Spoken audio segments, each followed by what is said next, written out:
Yo, what's going on, guys? And today we have a report that's coming out. Sixers expected to pursue or trade options with Paul George in the number 3 pick. Let me hear your thoughts down below in the comment section before we start this one.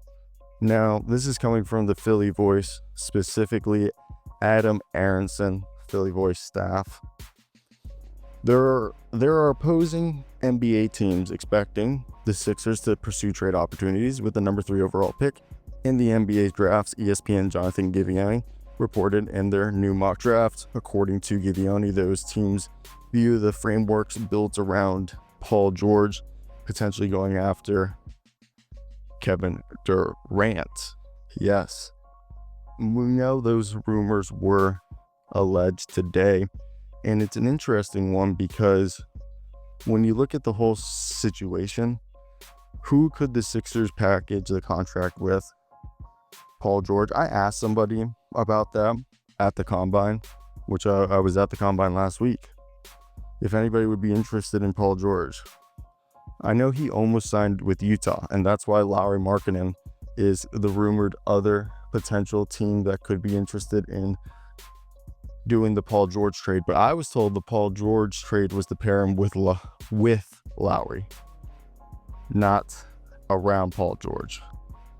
So that's where I think the rumor is misconstrued. That I don't think if the Utah Jazz were doing a deal, they would not be trading Paul George or trading Lauri Markkanen and their pick for Paul George in the 3rd pick. No, I think the deal would be to pair up Paul George with Lauri Markkanen. Now, who would in this scenario? Before we talk about the Kevin Durant, because the Kevin Durant makes sense. It doesn't, it kind of, because if you look at the money, Durant's making 54 and Paul George is making 51, so it would probably be a straight up swap. Maybe somebody like Vazi Micic gets tossed in as for the money for the Suns to save even more money, and then the 76ers throw in somebody young like a Justin Edwards. And it's really probably because the Suns maybe would then turn around and trade the 3rd pick for even more picks and to give themselves a pathway to try to get their future back if they could maybe exchange their picks with a team that has their picks, which I doubt, but you're just trying to think what they would do. But if we go back to, we'll talk to the Suns more, but if we go back to the Jazz, I really do believe the Jazz were making a deal, but they're going to have the 22nd highest payroll. And a deal for someone making $51 million, if I'm the Sixers, who is somebody I'm gonna want? Well, I think John Collins making 26.5, plus you have yourself Jordan Clarkson I think would be huge right there. 26.5 plus 19, that's gonna bring you to about 45. 45 is just $6 million under what you see Paul George making. And Paul George is going to be somebody who, would replace the minutes and production that I think Clarkson would give you. John Collins gives the Sixers another big, and personally I think that's the deal, is if you do John Collins, Colin Sexton, maybe they throw in a Spi Mykhailiuk to help round out the bench,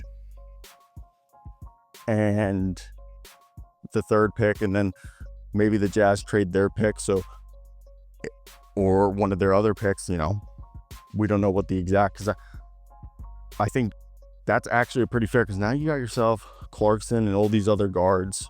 You could still maybe draft somebody in this year's draft, especially if you can get the Jazz pick, which is a few picks back, and draft someone like a Con Knipple. Then you move forward with the idea of picking up a bunch of depth pieces. Bring back Quinn Grimes. You have Jared McCain. You still have Eric Gordon. You bring in this scenario, Jordan Clarkson, and you bring in a power forward and John Collins who can play next to Embiid or be a spot center for Embiid. Andre Drummond's probably going to stick. You're going to bring back Gershon Yabusele. Like, that's not bad. I think personally that's better than what the Sixers are going to offer you. I mean, not the Sixers, but the Suns would offer you, because you would assume in this scenario the Suns don't have much to offer. So for them, they're going to be a team that's going to have to go ahead and offer you slim pickings, with the only other options, like I said, Vazi Micic, to give you some salary to work with. This is going to be a way that we're going to have to go to figure out like another salary, or like I think the Jazz, if they're offering, it doesn't even I don't think Lauri Markkanen's in this deal. If they're offering just their depth guys for Paul George and draft picks, and their depth guys for Paul George in the third, I would do it over what the Suns would give you. Because if you look at the Suns are just going to give you Kevin Durant. They're not going to get any of the young guys. You're not going to get any of the guys you would want. Like Royce O'Neal and Grayson Allen, I don't think would get thrown in there. You're not bringing in another Martin twin. Ryan Dunn's not coming. So, to me, you would get Vazi as a toss in and hope that you could flip in. And I don't think that's worth it, in my opinion. Like, I think you can get better value elsewhere. So, that's my whole 2 cents on that one, is that if the Jazz are really in this, Lauri Markkanen doesn't need to be involved. If you're telling me I can get a bunch of really good role players to either trade in separate trades or to rebuild their bench, I'm cool with that. Look at what the Clippers were able to do. Addition by subtraction, right? That's my 2 thoughts on that one. And I want to hear your guys' opinion. What would you do if you were the Sixers, and why?